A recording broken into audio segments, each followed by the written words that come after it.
I'm Oren Shoesmith, and I'm a contributing artist with the project Queering the Museum at the Royal Albert Memorial Museum. I like to work in a mixture of ways, usually with performance, text, and sound.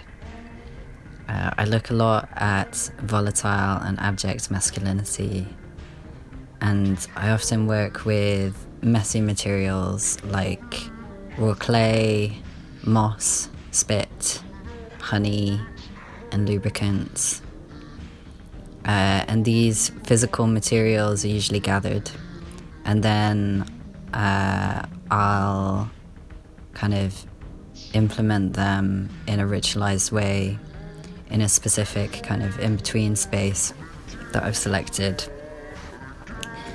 These spaces can be toilets, bathrooms, moors, nightclubs, and bodies of water. I'm really interested in actions that can articulate the chaotic fragility of a trans and queer subjectivity. A lot of my work is really involved in exploring the gaps and slippages in language, and how we can articulate queer bodies and desires. I'm interested in the way the queer body is inherently political, as it resists and troubles structurally prescribed modes of being in the world. There's a worrying moment in a queer person's life where you realize your body, as well as being a body that's incredibly personal, is also inherently tied up in political structures of power.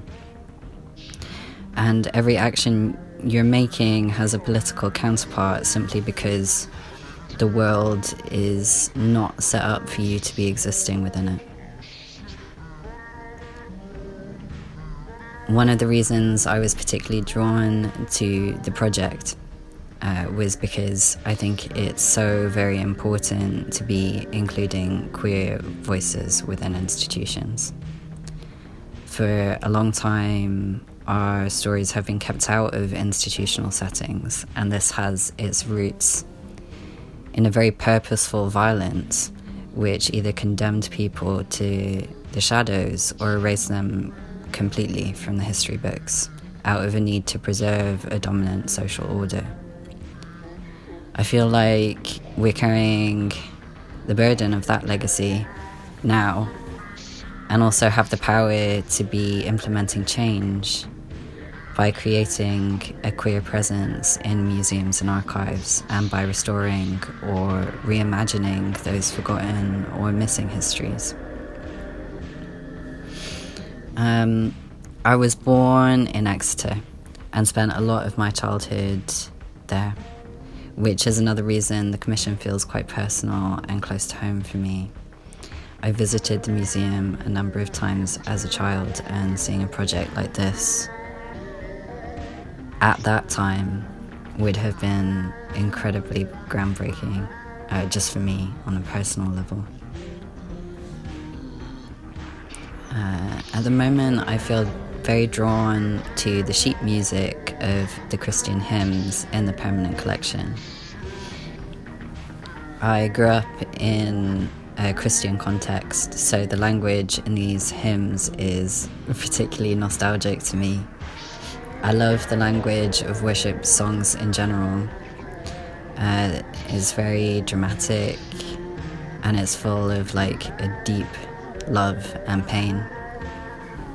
There's so much hope and desire in them. They've got a real sense of the revolution to me, this kind of hope for a different world.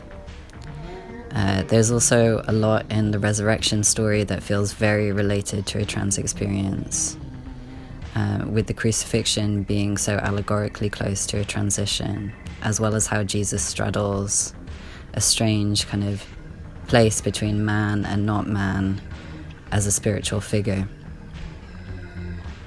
I'm interested in exploring these links further and looking at the way Jesus embodies a different and redemptive masculinity which feels inherently queer.